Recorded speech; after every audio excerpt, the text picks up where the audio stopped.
What's up, everybody? Happy 4th of July. We are live here today on the Sports Jedi Network. We got no gimmicks required with the Sports Jedi Network and my guest, and I could say an honor, privilege to be my co-host now here each and every time on the Sports Jedi Network, the one and only Luke Menzies joining us, formerly known as Ridge Holland. Welcome to the Sports Jedi Network. Yeah, thanks, Kevin. Thank you. It's a pleasure to be a part of the team, and happy 4th. And I'm looking forward to seeing what we can bring here and see what we can chop up and grow this channel. It should be fun. It is going to be fun, and this is a real different odd because I want to interview you as my co-host, my first guest on your own show. We're going to interview you because I kind of want my audience and our audience and myself to get to know Luke. And not just Ridge. We want to know everything about you from I just want to go right into your genesis as a young man across the pond in England and getting into the art and the sport of rugby, because usually football is the main sport that of course, good luck to England, who has a game, by the way, a little later. So I'll try to be quick because I know you want to keep an eye on that game. But so your thoughts and tell us about your upbringing back home. Yeah, so obviously I'm from a little town called Liversedge, which is in the north of England in a county called West Yorkshire. Real working class. So the best way I could describe it is the north of England is like the south of the US. So blue collar, working class, friendly people. So that's where I grew up, and I grew up we didn't have a lot of money. We just, working class people. My mum and dad both worked multiple jobs at the same time. My dad was a bouncer. He also worked at making components for car gearboxes and stuff. My mum worked in a factory. So, very, very, very kind of just a working class upbringing. And with the rugby, where I'm from, it's massive. Either when you're doing things, or you leave school or whatever you do, you get a trade, you kind of join the police force, or you play rugby. And my dad played. It was a good amateur back in the day, so it was kind of a natural kind of path for him to just say, "Here, son, this is what you're doing. Let's have a go." And I joined a local youth team at, I think, around 8 years old, and then it just kind of go through the ranks there. And luckily enough, I was talented enough and to progress to earn a living from the sport. And rugby, a lot of our listeners here in the US won't kind of know a lot about it, but it's just a non-stop collision sport. We play for 40 minutes. There's hardly any breaks. 40 minutes per half. 13 men on a team, 4 subs, and we just go at it for 80 minutes. And it's funny, someone told me a little stat about your football, where a game might last 4 hours, but if you combine the playing minutes, it's like 14 minutes. And that's crazy to me when we would go out there and just no pads, just a mouth guard, cleats, and go out there and absolutely run through brick walls for 80 minutes of game time. So that's basically my background is just working class, working hard, and running through brick walls for fun. and that shows with your mentality. That's something that I want to ask you this question. When was it a moment that you said, you know what, I could be a profession? I could be a professional athlete in rugby. When did that hit to you? When you say, you know what, I could actually make money off of this art? I think it started to get serious when I was probably around 13, 14. I was one of the top players in my area at my age group. There was two top players at the time. There was myself, and there was another gentleman called Sam Burgess who went on to play for England, went over to Australia, played in the NRL in Australia, which is the very pinnacle of the sport. And now he's a kind of manager / coach at one of the Super League clubs in Europe. So it was kind of like me and him for our little area. And it's kind of when you hear that our clubs are interested. So every club, they had obviously a youth system. So you go from playing grassroots, and then you'd sign for an academy or a scholarship or an apprenticeship for a bigger club. And I had a couple of clubs. There's a club called Salford, then Bradford. I had a couple of other clubs come in for me, and then it's like, oh, okay, well maybe this is a viable career option. And it started to get serious when I was like 14, 15, 16, and then you go through the scholarships, you go through the academies, playing against all the other top players for the other clubs, and then the goal is obviously to graduate to the first team, and obviously once you're in the academy, you are getting paid. It's not super lucrative, but you think, oh, this is awesome. I'm getting paid to do what I at that point loved. So it was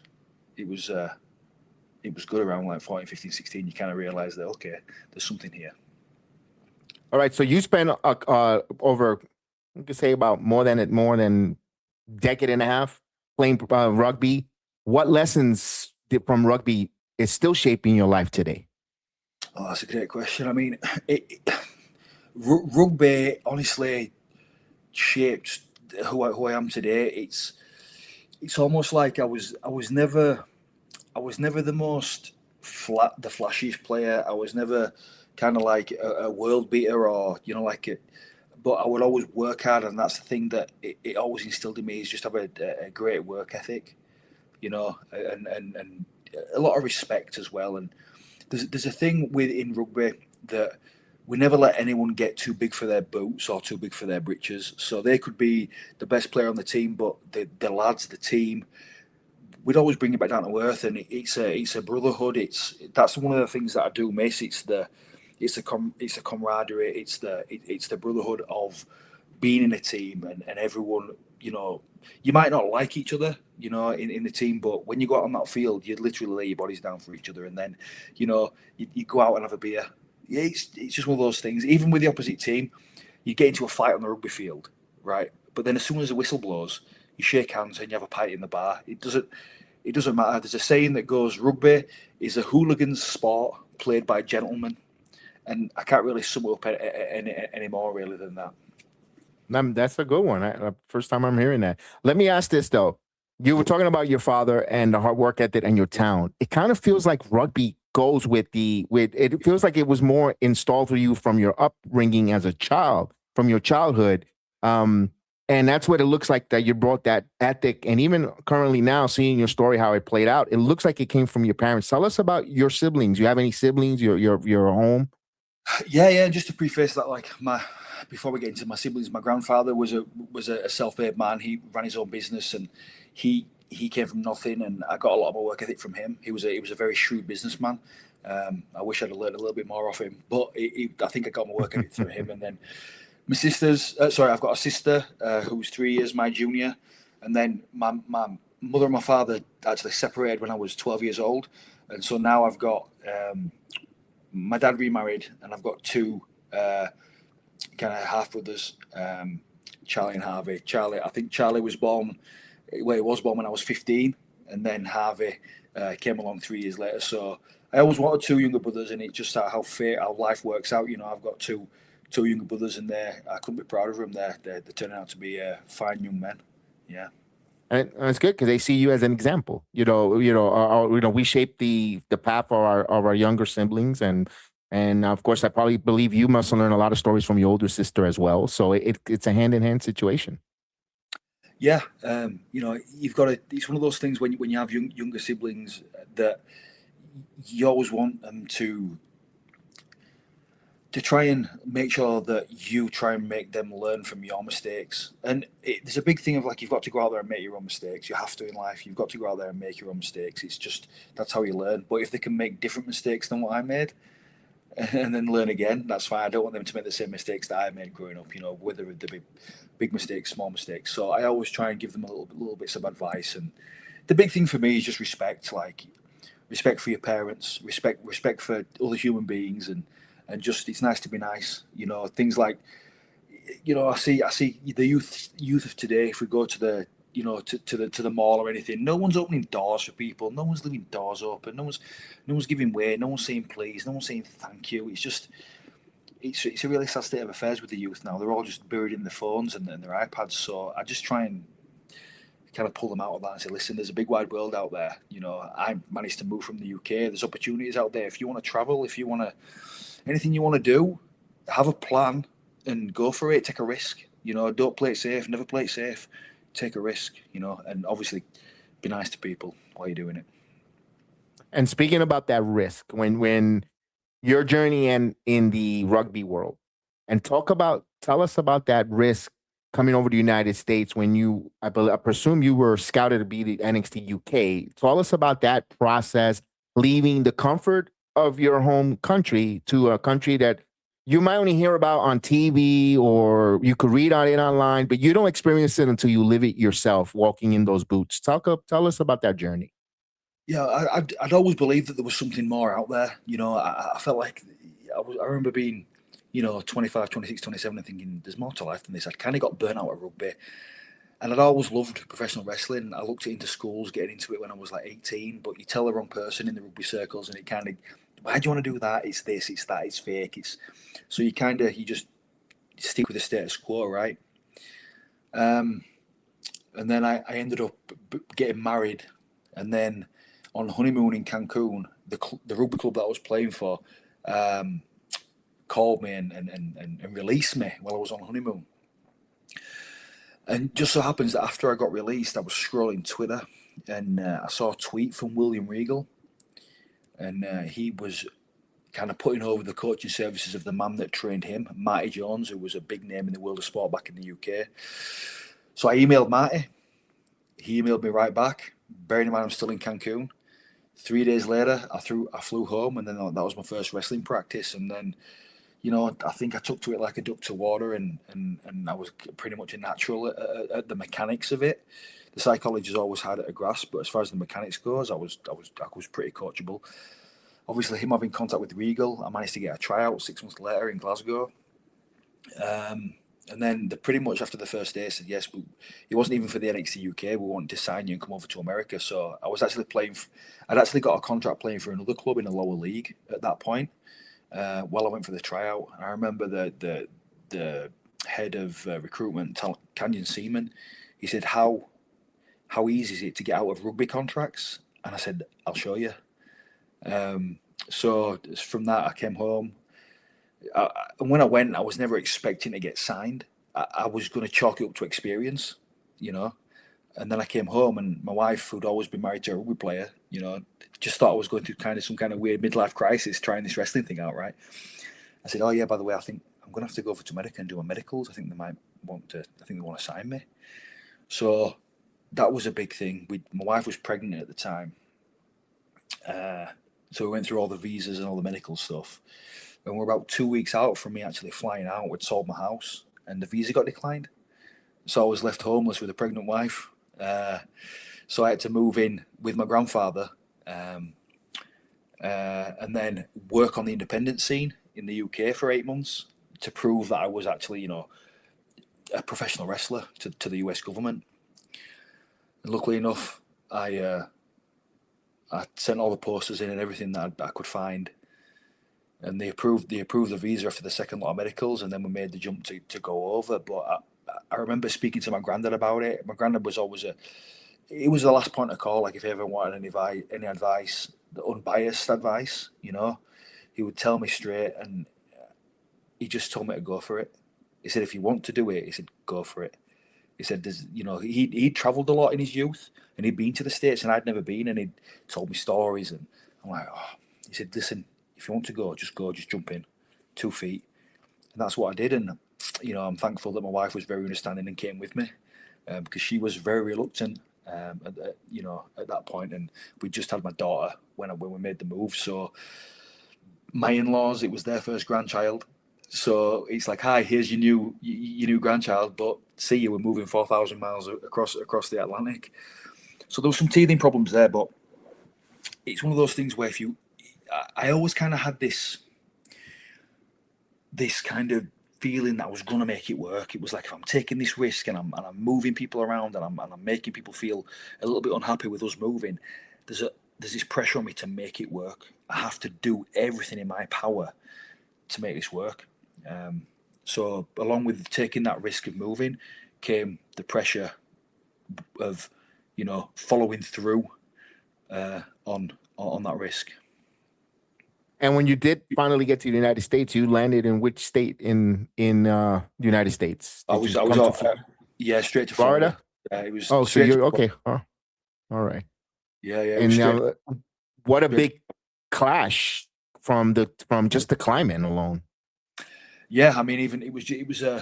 I loved it as soon as I moved here. I was like, it was just a different vibe, and it's something new. So you kind of just like you're looking at everything through rose tinted glasses at the time. But I loved it. I was like, it was exciting. You didn't know what was going to happen. The next day. It was really exciting, and obviously, you come into this, unknown culture at the WWE. We were in a hotel for 2 weeks that they put us up in, and then we had to find our own place, and it was just the excitement of starting afresh, and obviously showing my worth to the company, and then.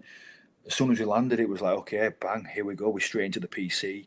We're training every day. We're doing 3 live shows a week, and we're doing extra ring, extra gym work. And I was at everything. I was like, because I needed to make it work. I wanted to progress as fast as possible. And within about a month, I was on TV as myself, wrestling Keith Lee, just as an enhancement talent. And then I think a couple of weeks after, I wrestled Riddle as well as an enhancement talent. So it kind of moved along pretty quick. So it was kind of just a whirlwind, really.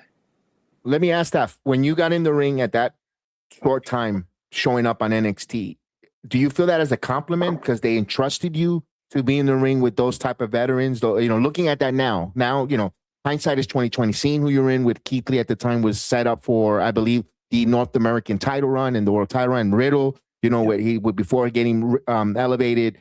To see you coming over from the UK and very limited independent scene wrestling, and then they put you in a match with them. Do you see that now as a compliment? I think it was one of those things where, like, let's see how he does. Like he's progressing in training. He's picking this up. He's showing hunger. He's showing effort. Let's put him in the situation where he's in front of the cameras against a more experienced opponent, and let's see how he does. And obviously, I think things went well. And yeah, I just think one, it was a kind of I proved to them that I could at least be in there with a more experienced opponent and be led. And do a job as in like an enhancement talent by making them look good as well, as much as I could do at that point in time. But yeah, I think looking back, I do kind of think it was a shot in the arm, being there such a short period of time, being an unknown, because I didn't have a name in wrestling. I was pretty much an athlete before I'd even tried wrestling. So yeah, I guess. Yeah, it's a pretty big compliment, I guess, at the end of the day. I see it that way. That's why I asked that question. And also, let me ask this: if you could recall, who was one of your coaches at that time, at that moment, that took you under the wing and you could go behind? As soon as you got behind the current, they pulled you over for good, bad, or indifferent, and just gave you some kind of constructive criticism on your performance, your look, your standing, your mannerisms. Anyone particular that you remember? I've had a lot of help over the years, and there's been a lot of instrumental people. But I would say, like, there's a lot of people to name because it's all kind of like a cumulative effort. I would say like Robbie Brookside, William Regal would always kind of make sure I was okay. Terry Taylor and Johnny Moss was a big one as well, and still is to this day. And all those people kind of help me out along the way. And obviously there's guys like Matt Bloom, but he's more above them, so he might just give his opinion on a couple of things, and then a couple of brief conversations with Triple H and Sean. But at that point, like, I'm so low on the totem pole, it's more in just in passing. I think they saw some potential in me, but as far as coaching, definitely like Robbie. Like Regal, who wasn't a coach, but he was always an influence around. He would pull you. He would make sure that you were, everything was from your footwork to your appearance, to your mannerisms, to your facials. He was there. And Terry Taylor, Norman Smiley, even Steve Corino, it's a team effort, everyone, but I remember, I would probably say Regal, Johnny Moss, and probably Robbie Brookside with the three really, and then later on it would graduate to like Terry Taylor and Fit Finlay, and then still Johnny Moss. But yeah, I think they're the names that spring to mind. And now you're ready. Now you're a WWE superstar. You're in the ring.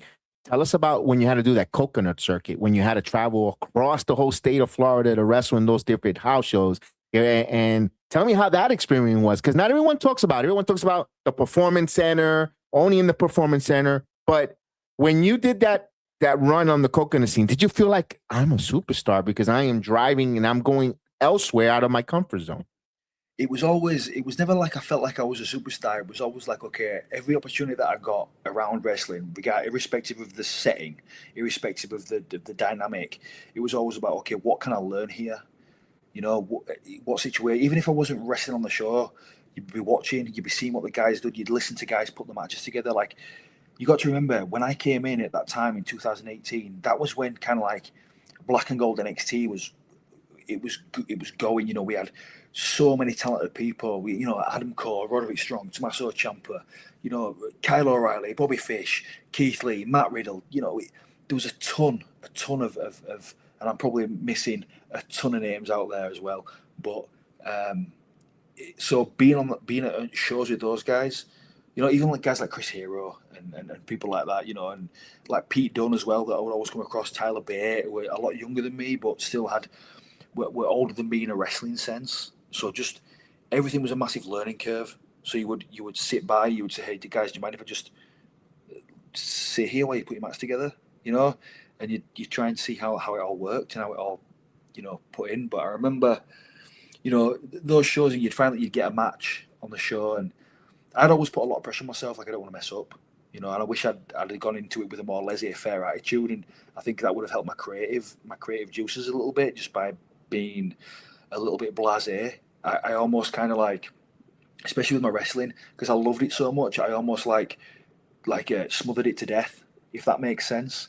With like kind of like I don't want this to go away, so I'm not going to take any chances. I'm going to play it safe, and I wish I'd have just kind of gone out on a whim a little bit more. But the coconut shows were a great experience. You get a car together of young guys, and you drive. You'd be stopping at gas stations and stuff, and having a laugh and just talking about certain things, and you'd find who your people were. Who you got drawn to, and guys like Cole and Roderick Strong, really, especially he helped me a lot. And Tommaso Ciampa actually gave me a good tip. He said, even though we're in this PC and we've got all these, these learning opportunities at your disposal, he said, nobody's ever going to teach you how to do this. You have to learn it yourself. They will show you things, but as far as putting it together, that's on you as a performer. And I'll always remember that. And I ever since he said that to me, it kind of stuck with me, that no one will ever tell you how to do this. They'll just show you things. But as far as putting it all together and putting the pieces together about who you are as a performer, what you do in the ring, timing, connection with the crowd, listening, it's a never-ending lesson. And I owe Tommaso a lot, really, for saying that, because it's always stuck with me, and I think it always will stick with me until I hang my boots up. Awesome. I'm gonna question here from Mr. Jeff Lippman. Said, did you ever develop a friendship with Pat McAfee? And if so, you're still in touch? I mean, we're not best buds, but when Pat was on the commentary team and stuff, I remember we went out for some beers one night in Austin, Texas. There was me, Sheamus, Pat McAfee and stuff. We had a great time. Pat was awesome. We've kind of swapped pleasantries on social media and stuff, but Pat's a great guy. We're not super close, but if I see him, it's all smiles, and it's a hug, and it's like, how you doing, I want to follow up on a question you just mentioned about putting yourself together matches. When did it slow down and click? You know how they say, at least in our sport, in American football, when a quarterback gets to read the defenses and the game slows down, or when a penalty kick when the striker knows he's got the goalie leaning to the left, he slows down and he could manipulate the soccer ball to go to the left, to the right, vice versa. When did it slow down for you? Honestly, I really think after probably like the middle of my main roster run. Okay. Because if you think about it, like I haven't had that many matches with the injuries and things like that. Like, and it comes with reps, and that was the one thing that really annoyed me because I was going back to that NXT period where we had all those names and those great individual performers. I was going to be amongst that and start, getting a little bit of a push, as it were, and going into WarGames and working with the likes of Adam Cole and these people. And I got hurt. And then when I came back from the injury, I got called up. So I feel like I missed a lot of lessons out and that kind of integral part of your career where you're learning from people that are much better than you, right? And who are very giving as well. And I would have learned, and Adam Cole would have given, the other guys would have been giving to make sure that I would have come up. But then to go to the main roster where things are a little bit more cagey, people aren't that forthcoming to help because there's money that needs to be made. There's people at the top of the card. They're doing their own thing. So I feel like I feel like it took me a little bit longer than what it should have done, and I always regret getting hurt that time because I feel like I missed a lot out on my wrestling apprenticeship, as it were. So I always put myself under pressure of like when I came back to, I need to be up to speed. I need to, work with people better than me, and even when you think you know something happens and you learn something new, you hear people all the time like, you could go out there and you could just do the greatest hits, right, of the greatest that they do, or you could go out there and try something new. And I think that's a big part of it, is like you never stop really learning what works. You can stay in your box because you know it works, this works, but is that fulfilling? I feel like for the fans, if you're just, the fans might want to see the greatest hits, but I think as a performer, you might want to put a little bit of stuff extra in there or try something new, So I always think it's a progression, and we're always learning. And a lot of it is like the psychology of it and stuff, and everyone wants to do everything nowadays. Everyone wants to, the first match on TV, they want to blow the load and do everything under the sun. And it's like, well, what happens the next time the people see you? What are you going to give them? They've seen your best stuff, and all your best stuff's been kicked out of. So it's very hard now, especially nowadays with the internet and how overexposed people are to kind of build that repertoire slowly, because everyone wants to see you, and if you don't give it straight away, they almost think you'll get forgotten about. So it's a tough spot to be in. Let me ask this question: in your opinion, when you got called up after injury, was it because of aesthetics? Because they needed a certain look? Because your look, you just can't go grab it in the corner. You can't go to Home Depot and say, I need this guy to come into the PC. You're built a certain different way and you fit a build that they needed. Is it something out of necessity?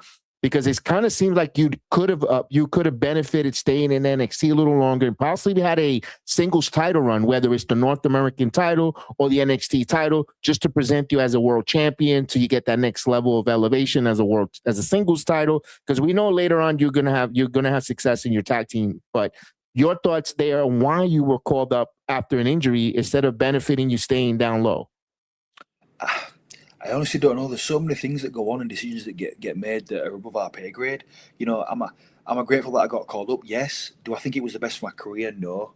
I think I would have benefited from at least another 12 months in NXT. I probably just think they were looking to freshen. The draft was coming up. I think they were looking to freshen the roster up. And yeah.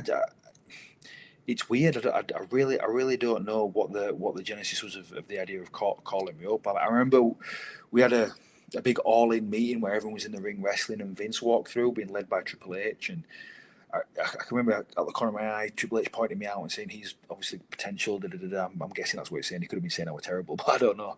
But then shortly after, I got called up, so I think maybe Vince was wanting to kind of shake things up a little bit. But then, kind of on the backside of that, I I wasn't established in NXT. So therefore, the writing team on the main roster didn't have a reference point on how to book me. So I had to start again.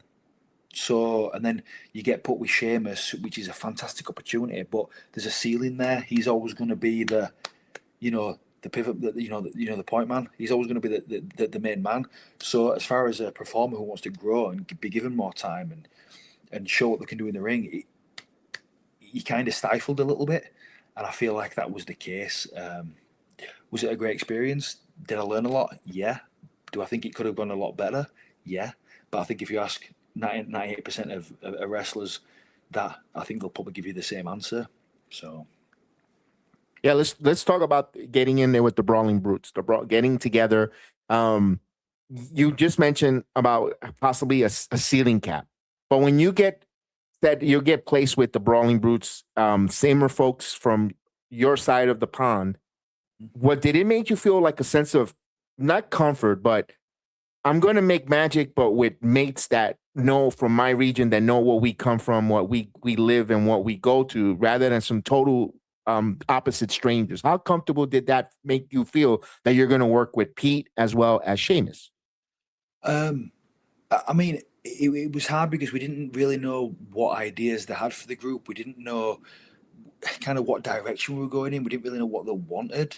I was just going to try and do what I always do, just be aggressive and try and make my stuff look as real as possible and see what happened. Obviously, Sheamus was kind of steering the ship when it came to the pictures and the creative idea. We were just basically his lackeys, really. Okay. But it was great. Obviously, lads from Europe, lads from England and Ireland, and I think we could have taken it a lot further, like with how we would act. But a lot of the time, when you get into the certain vernacular and things that we say in the UK, it can kind of get lost over here in the States. So we were handcuffed in a certain ways. And I remember I was cutting one promo. It was a live promo, actually, my first ever promo on SmackDown, and it was terrible. They give me the script, and they said one of the scripts was when I was a wee lad, and we's that's what people in Scotland say, and I went, you understand I'm not Scottish, right? I'm English, and they couldn't differentiate between the accents, so it just goes to show that there's a little bit of ignorance there, So I think we were just behind the eight ball because people didn't understand how to present us. Whereas if we'd have been American, and WWE always has a way of they if they've got, like, for instance, if you look at like Solo or Jacob Fatu, or it's like, okay, we're going to make them Umaga because they know that Umaga worked in the past, so they already have like a recipe there that they know what works. But if it's something that they have to create that's totally new, it's probably going to be, they might shy away from it because they don't know that it might not work, and it's a lot easier to stay safe and saying, well, this recipe works. So with us, there was no reference point for booking. Pete was in a new character. He wasn't the bruiserweight. He was Butch. Sheamus, that was fine. You can book Sheamus. He a Hall of Fame career by that point.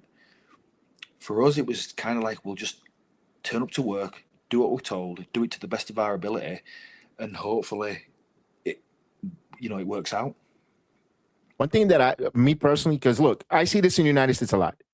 If it's Hispanic, they associate with Mexican. There's nothing wrong with that. But, there's also Puerto Rican. There's also, and I get what they mean when they stereotype miscast. And it's, and I understand that. Not everyone is Italian is mafioso. So those are the stereotypes that they go with. Here's the one thing that I would have liked personally looking at. You kind of should have leaned into like a League of Nations, because you are all different parts of that side of the European spectrum. I don't know why they didn't go there when they had a lot of success with Wade Barrett, who's very successful with Sheamus and so forth. I don't know why they because be honest with you, until I got to know you more, I didn't know you were English. I could have sworn you were Irish. I swear to you, that's the ignorance of us in the American side. And of course, getting to know you later on. And when you went back we'll get to the NXT part and all that stuff, that's when I knew where you were from. And they didn't do a good job when you first arrived to the main roster to then differentiate you from being English. It was just their mistake as the presentation of your guy's character but you guys still got it over. I mean, all the Brawling Brutes, all the different brawls, the bar brawls, the 6-man. Tell us that wild. Give me your first year together as a group. How wild was that? Did you pinch yourself? What was your wife thinking? Because normally everybody knows about but what about the spouse? They're the ones that make us. They're our backbones. What was she thinking? It was tough because at that time we'd I got called up. We just had twins. We just had identical twin boys. Ooh. So obviously I had an 8-month-old daughter. Sorry, I had a 3-year-old daughter, and then we had identical twin boys. Wow. And then I'm on the road. At that point, we still had live events. So basically, you're on the road Thursday and Monday. So it's hard, and we had to fly family members in because we have no support system over here. That's one of the things that people don't get. A lot of the Americans and stuff, like, you're only a flight away from home, so you can get family members to come out. If you got a weekend off, you can go home. For us, it's like, if coming from across the Atlantic, it's like all we've got is us. It's just me and my wife, and everyone else is wrestlers that you don't really know them. You don't, so there's no support system there. So it was very, very tough on my wife, and we ended up having to fly, family members and friends in, but you just can't do that from a monetary standpoint. It gets expensive. You just got to try and do the best you can, with childcare and making sure she's supported as possible. Like, we're in a great neighborhood now where we have plenty of support, and we're all friends and stuff. But back then we lived in a different spot, so it was hard. That first year, it was getting you. Obviously, with me, it was getting used to being on the road. Obviously, getting all. Obviously, you find out. Okay, right. I need to pay for my hotels. I need to pay for my rental cars. So I need the Marriott app. I need the National app. So you're booking your hotel rooms when you get your flights in. It's like, okay, we'll book a hotel room for the Thursday night. For the Thursday night. Then Friday, you SmackDown. Okay, where are we going? Where's Saturday's live event? So we'll look. It's like, well, is it close enough for us to drive in the morning? If so, we'll stay in the town that SmackDown's in. If not, if it's 4 hours away, let's just do the drive after SmackDown. So you finish at 11 p.m. You get out of the arena at 11 p.m. You drive in. That's 3 a.m. that you find the hotel. A couple hours sleep. You get up. You go to the gym, and then you're back at the arena. You wrestle, and it might be another 4-hour drive. So by the time you get home, you're pretty beat. You're pretty beat, and I'm not saying it's as bad as what the guys had it when they were working, 250 nights a year, but it does grind on you a little bit. But it's fun. Like, I was always a fan of pro wrestling, even not just the wrestling aspect, but the lifestyle of it. Like, I always wanted to be on the road, like, be a legit, proper professional wrestler. Like, you hear stories of the old guys, you hear the story of Flair and Wyndham and all these guys just been on the road, and it was exciting, going from town to town. And we had a couple of good, we started to get over. I think Sheamus had that match with Walter, which obviously Pete helped put that together because he's a genius, and we started to get organically over then. And then I think that at that point, like, Sheamus was probably the most organically over he's been in his career. We had the great matches with, Imperium, the Donnybrook in it was in Philly, I believe it was. I think that was a good. I think we stole the show. I think we were on first, and we stole the show. But I just don't think at this point, running alongside us, trying to make headway, there was a Bloodline story, and let's be honest, right? Like, it was awesome, the Bloodline story. So it's okay for me to say they could have done a lot more with us, but their hands were full from a creative standpoint with creating and making this Bloodline story the best it can be. So we did what we could with what we had, and I thought even though it could have had more legs and gone further, I think that we should all look back on that, especially me and Pete, and we should look back and think, we did a great job, and it was fun while it lasted. In spite of the regret of, kind of not a wasted run, but it could have been a lot more as far as like individual character wise and stuff, you know, and rising above the precipice as characters and being a lot more successful and getting to that next level in WWE.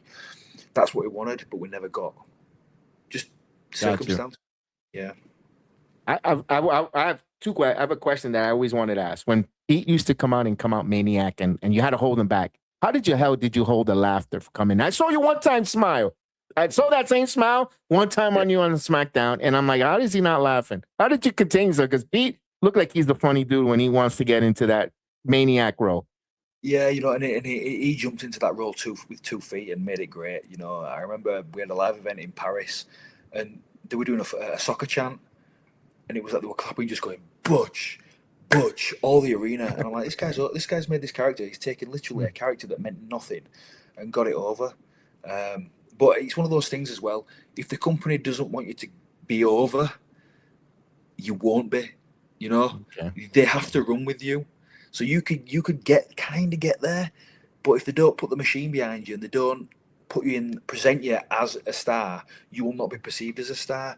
So you can do all the hard work. But to your point about smiling and stuff, when we were heels, you know, it was you know, we'd hold it back and we'd have a little chuckle. But then when we became baby faces, we just make it more fun. Like, you know, I would laugh because I'm like, look at this psychopath. I'm trying to hold this psychopath back, and he's like a spider monkey climbing all over me and trying to get away and trying to cause havoc. So, you know, we had some good fun, and it was, you know, before matches we'd do that, and that was our warm up. We'd be ready to go. Then I'd be sweating, ready in the match. So there was no kind of like warm up or you know, feeling out in the ring. I was already warm from holding Pete back, and he was already warm from acting like an absolute psychopath. And my next question is: was there ever any talks of you turning on Sheamus or like because you said there was a ceiling, but I think if they would have went that direction where now you're a singles competitor breaking off from there and turning on Sheamus, and now you're like, you know, because I love what you did on NXT when you did it to Chase U. I thought I envisioned that way before with the Brawling Brutes with Sheamus. Was that ever anything pitched, or did that just stifle because they were all more towards another storyline where they kept more of their resources to? It was something that me and Peter talked about. Like, we'd obviously go through these you know, hypothetical situations or storylines in our head. I think this would be good. This is where we should go. This is where we could go. But as far as like turning on Sheamus from the creative team, that never came to be. I remember though. Remember when Edge had his last match against Sheamus? Mm-hmm. So that day, everything got changed. We were supposed to turn heel on Edge. We were supposed to jump Edge after the match and smash him to pieces. And he's in Toronto as well, so we would have got great heat. But that got nixed at the last minute. They said they wanted a happy ending, and Sheamus was supposed to go off and do a film, and that got nixed at the last minute. So he was in the mood. So just when we thought that day, he's like, "Oh, we're going to get a." Because if Sheamus had to go away to do this film, it would have left me and Pete as a tag team, and we could have feuded with Edge. He could have wrestled Pete. He could have wrestled me. So there was, and he even mentioned that. Did Adam? He said, you know, we could wrestle you. But then again, you don't know what's being said when he's having a conversation with Vince. You just don't know who's saying what and when. You don't know who's blowing smoke. You just don't know. But things got changed that day, and I think if it would have gone the way that initially we'd heard it was going to go, I think that would have been the next step up for us, especially if Sheamus went away, because we would have been on his own. But like I say, it never happened. Sheamus did end up going away because he hurt his neck in the match, but Edge went to AEW, so we were left like, okay, well, kind of rudderless, you know. And that's when the conversation came to have work down in NXT. Am I correct? So we were just kind of getting beat and getting booked, like beaten into oblivion, and there was no real direction. And obviously things had happened with myself that I felt I needed to prove something, and I didn't want to weigh Pete down with the negative image that I had. So I thought, look, I need to step back. I need to go and reinvent myself. Yeah, reinvent myself in NXT. So I had a conversation with Regal. I had a conversation with Triple H. He thought it would be a good idea. He said you could go away for 6 months and come back with a new coat of paint. Okay, cool. But then from there, it was like, you know, I don't want to be negative, but there was someone in the office who was very high up that didn't like me for obviously things that had happened in the past, and I'd been told that previously in meetings and stuff, I get kind of booked out of things or politicked out, and they didn't have the greatest faith in me. Let's say so. I ended up going back down to NXT, and it just again all the great ideas and everything, and it was my idea to go down the injury route and to try and like my point there was okay. I'm going down as a babyface, trying to redeem myself and do good, but just for the life in me, I can't get out of my own way. I'm kind of snake bait. I always keep hurting people, and I'm frustrated. I'm trying to kind of prove myself that I am worthy. I am a good competitor. Trying to blur the lines a little, right? And then the turn would come where like maybe I would have a conversation like, well, maybe I'm supposed to do this. Maybe I like it. I'm good at it. Actually, yeah, I do like it. So you kind of embrace it, and then the heel turn would come. But we had the thing with Ilya where he hurt his neck, and like I remember Sean pulling me. It got great, like kind of like ratings. It was a tape show, and it got really high ratings, which is unusual for a tape show. And Sean pulled me kind of like the week after, said, "Hey, we're gonna have to call you off because it's a little bit close to the bone from the top down." So I'm like, again, just someone just pouring water on the fire, just trying to stifle the flames. So from there, you've just got to do. I was like, okay, listen, like I'm fighting against I'm fighting up against the tide here. So I'm just going to try and do my absolute best to try and make this work. But unfortunately, like opinions of me and things like that had just diminished to a point where it was tough to make any inroads. Luke, do you think you got stereotyped unceremoniously just for that one accident? That Yeah, for sure. Yeah, from the top down, from the office to the performers to the fans. Like I would all get things like I can't wrestle, can't do this, not good. Like I'm like, you've never been in the Brawling Brutes. I mean, I was in the ring for 2 minutes. Like what? You've never seen what I can do, So just to say that, it's like, yeah. But then even like you try, and I had kind of the Chase U thing, which I thought was the best heel on the show. Even in front of that crowd who were jaded, who don't pay. It's the same people every week. I was getting genuine heat. yes, and they did nothing with it. They did nothing with it. So I was like, oh, there's no, I have no support here. Like, there's no one that wants to get behind me from a creative standpoint, from an office standpoint. So I'm just gonna just do my thing. Let me ask you this: when you did do that, when you got and started cutting promos, I remember you looking at your hands and you're questioning yourself that you did a character development there. And this isn't a business and an art that is about characters and getting over your characters. Because I always said this: every one of your performers all could do drop toe hold, arm drag, body slam to the perfection. You guys are great athletes. You wouldn't be there. But now it's the character work, and now we're hearing you on the microphone, and it kind of baggles my mind why they stopped that momentum there. Tell me, how did that deal with you psychologically back, with you as a performer? Everything. How did that take a toll to you? It plays with your mind because you're doing at that point. I think I was doing probably the best work of my career, and it just not being recognised. And I think you were just using me to. Because look, there's this thing like I've said before about like, oh, you've got to get yourself over. It doesn't work like that. You're either chosen or you're not. You might get to a certain point where you're slightly over, right, or you're doing good things, but they have to light the flame. They have to go with it. And I just felt like that when I came back, they'd already chosen who they wanted to be. I feel like from early on, like Trick was one, Oba was one, Bron was one. They'd got these guys that they'd chosen, irrespective of anyone else kind of sneaking up and getting a reaction and doing good work. you know, on the other side. So it does play with your mind, because it's like, well, what do I have to do? Like, I know I'm talented. I know like, without blowing smoke, I know I'm very good at this. Like, from a psychology standpoint, from a character standpoint, you just give me a bit more of a platform to push it. Like, give me something. You know, I remember after I got dropped off TV after the kind of the Ricky Starks match. I was off TV for like 4 months, and I was pitching stuff left, right, and centre. I pitched like a best of 5 match with me in the mirror that involved his relationship with Josh Briggs, and then we'd lead to the North American, and you know, it was all planned out. I pitched that. I pitched going down the rugby route again, which I ended up just doing off my own back in Evolve, because no one told me anything. So I thought, I'm just going to do it. You know, I pitched a few things, and it was just no one.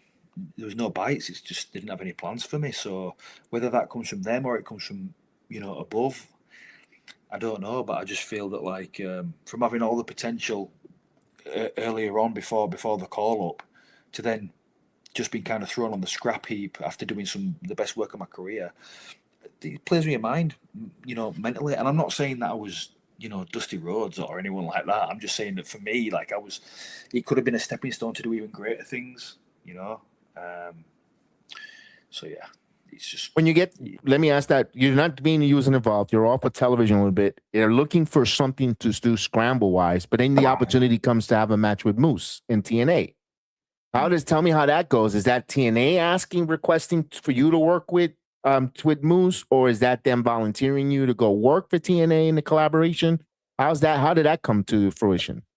I honestly don't know, because originally it was the first match with Mike Santana the night before the match with Moose, and I just remember saying, "Oh, you're going to TNA?" Didn't know who was. I didn't know who was wrestling until the very last minute. I didn't know in what capacity, what was the storyline, until kind of like the day before, maybe the day of.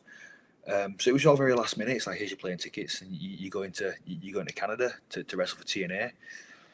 So again, I thought, okay, I've just kind of done this new character in Evolve. So I'm thinking, okay, well, TNA is kind of like a step up there. So I must be doing something right. Then I went there, I had a good match with Mike Santana. That went really well. And then the night after, I wrestled Moose and got hurt. And I still think to this day, if I hadn't have got hurt, I think there's a big possibility that I'd still been with the company, especially with things like AAA opening up and stuff. I'd pitched even going under the hood, under a mask, and going to AAA. This was before the TNA thing, but nothing ever came of it. It was just kind of like, I was just talking to a brick wall or pitching to a brick wall.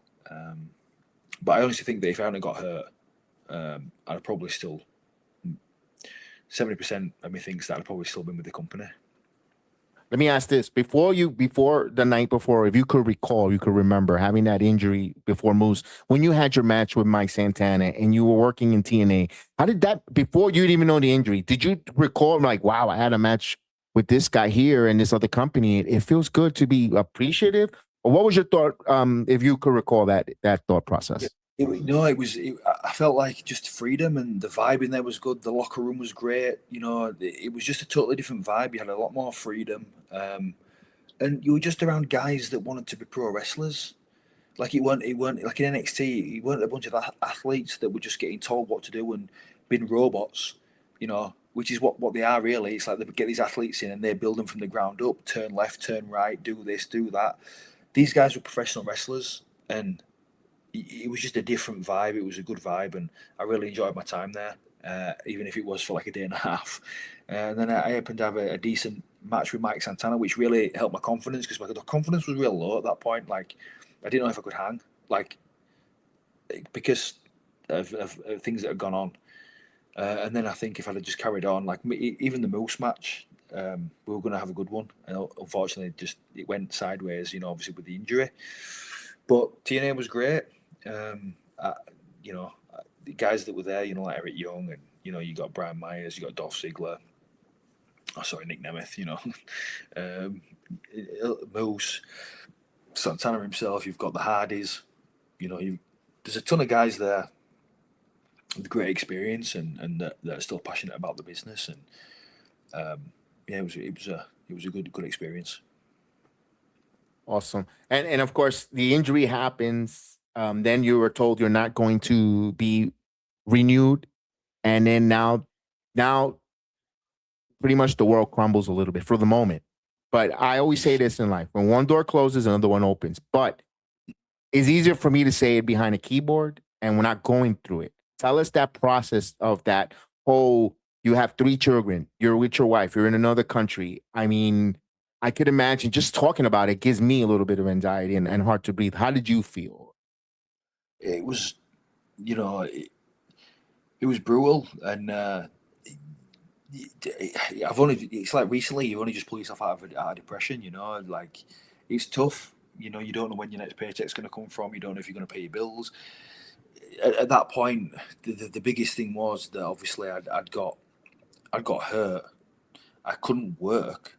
Like even if I was going to get like a regular job, I'm out. I'm incapacitated for 7 months. You know, because of my foot.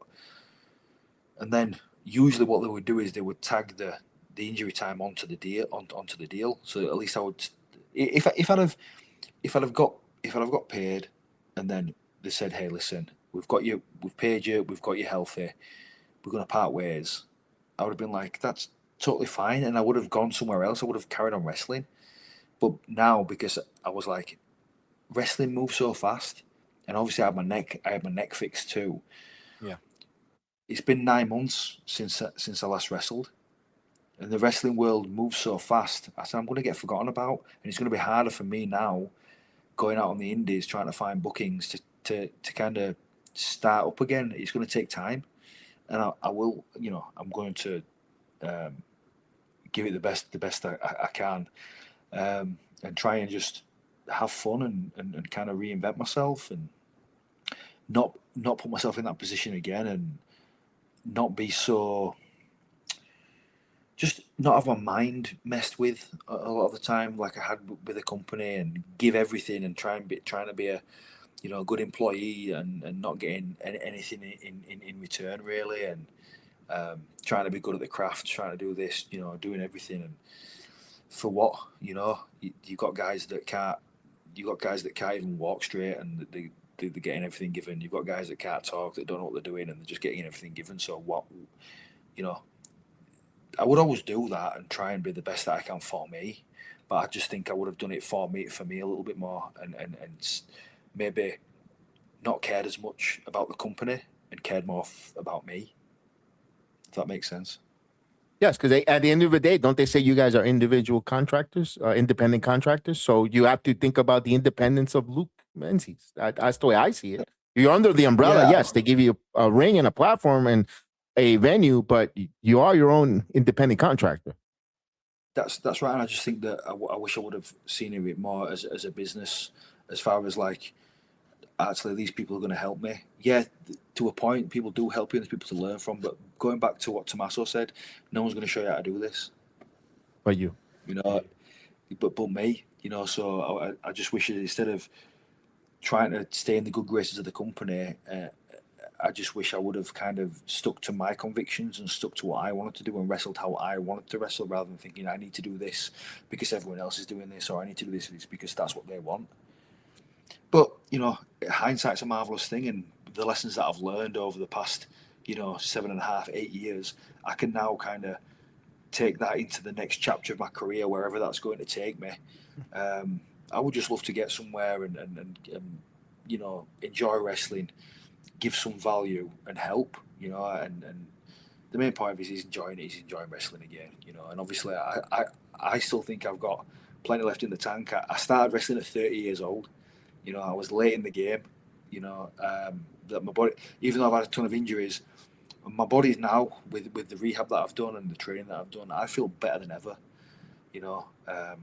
I was in the ring the other night, rolling around. I feel fantastic, and I just can't wait to go out there. And it's funny, to your point, when you mentioned about character development, WWE is very character driven, but at this point, I put so much thought into that, and they're not amounting to anything. I'm like, that's to me secondary. I just want to go out there and wrestle, and then whatever happens from a character standpoint will happen naturally, rather than trying to force it. Let me ask this question. we're going to talk about your future going forward. But my question here, we'll move from your past a little bit. Do you think there's a bridge burn with the WWE, or you think that, or you'll be able to cross that bridge in the future? I honestly don't know, especially with the new with the new ownership and things like that. I don't know what they would do. I know back when Vince was in charge, and especially Hunter, like it was like they just do business right. If it made business sense, you know, then yeah, there's been plenty of people that have gone out there.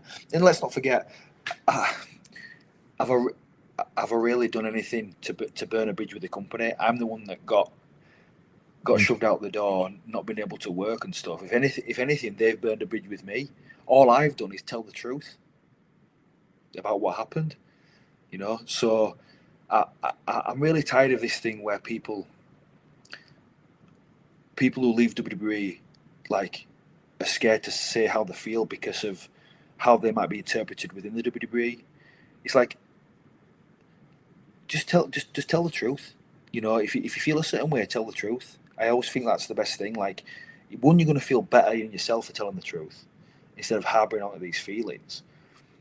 Like as far as bridges burned, like I'm still friends with a lot of guys in the company. I don't wish anybody any ill will. Do I wish that they would have treated me a little bit better at the back end? Yeah, but I'm still grateful for the opportunity that they give me, and I hope that everyone under the umbrella of that company is successful and earns a good living and lives a good life. I don't wish any ill will. But as far as like people thinking that I was going out there bashing the WWE, I never bashed anyone. All I did was tell the truth. And if that's bashing the WWE, then I guess I did. But all I did was just tell the truth from my standpoint. And you've seen people that have done. Look at Cody; he smashed Triple H's throne in AEW. And he's done that. Look at Brett. I know I'm not like.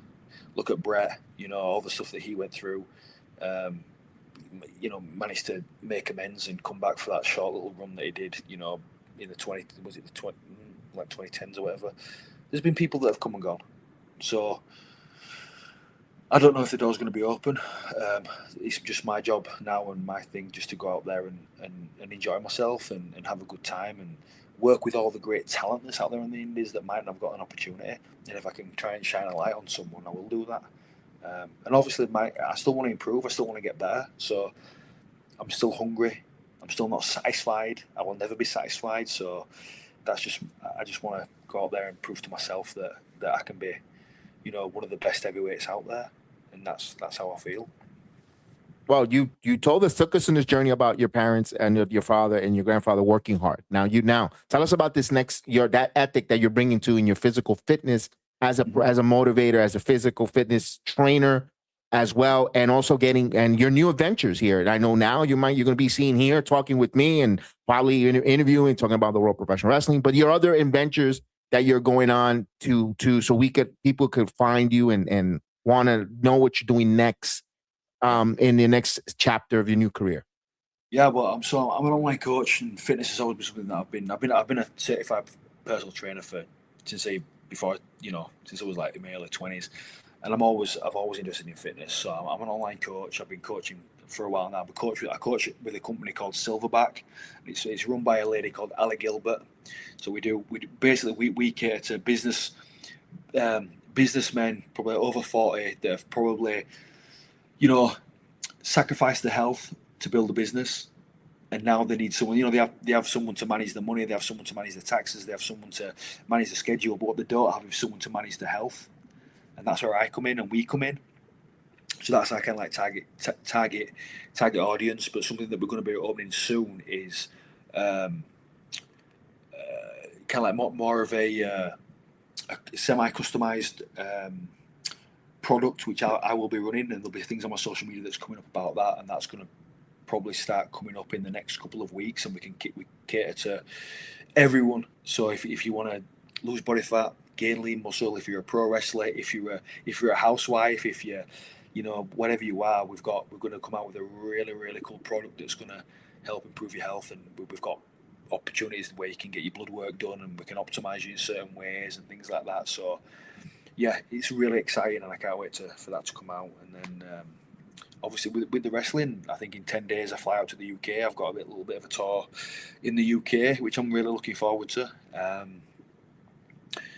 yeah, man, things are starting to look up, and obviously then with the podcast here, I'm looking forward to, you know, sharing, helping some other people share their stories and have a chat. And it's like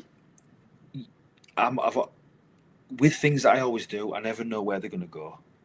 Right. All I know is that, okay, if I at least put a little bit of effort in, it has the potential to go somewhere. So that's all I'm doing.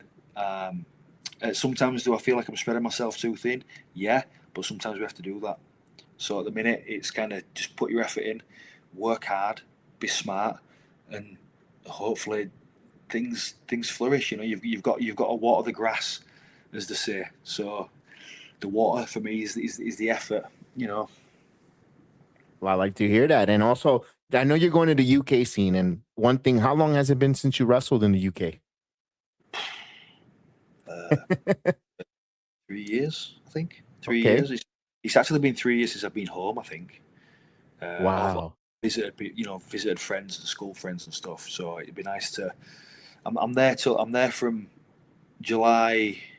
I fly out July 14th, and then I'm back in the States August 12th. So I'm gone for just shy of a month, and I'm pretty busy there working. So basically, working for there's the main block of bookings is like for Maximum Pro Wrestling, and they run at holiday camps, but they've totally revamped it. They get like 1,500 fans a night, and it's a really well put together show. I've got another booking for Southwest Wrestling in Exeter in over there, and then I've got a couple of YouTube interviews like with Simon Miller from Progress Wrestling. I'll be meeting him for a YouTube episode, and then I travel up to Newcastle for the National Wrestling League, where they're doing this pretty cool thing of integrating soccer or football into wrestling. So I think everything's under a time limit. So it's however many falls in a certain amount of time, and they have red card, yellow cards. The canvas is kind of looks like a football pitch. So it could be the start of something pretty cool. So yeah, and hopefully I can create a little bit of a buzz, and then come back to the States and get some more bookings in the States, because it's been quite hard to pick up bookings in stateside, which is I can't really put my finger on really why I've been struggling to get bookings in the States. But I have got a couple. I've got one in the Corbin Arena in Kentucky, August 22nd, and then I've probably got another one in October. But I'm just looking to kind of get out there, you know, wherever I can. So yeah. Well, I'm going to take a liberty here to say something. Listen, some guy in Jacksonville, you have a big event in the UK. All out, all in. There's a guy who's going to be in the UK. Give this man a call. The bookings, we got his information there. Email him. Someone over there. All elite. You got a hometown guy. You want to hear a hometown pop? Luke Menzies in one of the Casino Gauntlet matches. Put him in there. Let's go. Hey, he's hungry. Let's put our guy to work. Let's go. Boca Raton Championship Wrestling. Let's go. He's in the States. CCW. Let's go. Come on. The guy's ready. The guy is ready. He's ready to go. He's ready to work hard, and he's ready to bring some information and some wrestling content here on the Sports Jedi Network. Luke, I'm going to end it here on a high note. I appreciate this is the start of a wonderful relationship of you, my co-host here on the Sports Jedi Network. I cannot wait for our next episode on whatever subject you want to bring forth, whether it's fitness, whether it's anything. I'm all ears. I'm ready to go. This is thank you for sharing an insider view to our audience to know who you are from your beginnings to your WWE journey and all the different things, because everyone sees the outside of the wrestler and no one knows the hardship that it is as a professional wrestler, where it's moving across from another new country, not having family around you. We found out your story with children, and there's many wrestlers that have that. And this is going to help and inspire for those. And to know that you guys are human. And please, when we see you in the airport, yes, we would love to say hello and we get starstruck, but give you the space, because you're just like us as men and women that go through the same emotional ups and downs. And I'm glad you shared that with us, Luke. No, I appreciate it. We are. Everyone goes through hardships. So it's one of those things. I'm very lucky man, and I always say that these things are sent to test us, and there's always a lesson in everything that happens. So that goes for me, and it goes for everyone out there. So it's just one of those things, and hopefully we'll be able to share more stories as the weeks go by on this podcast on the Sports Jedi Network.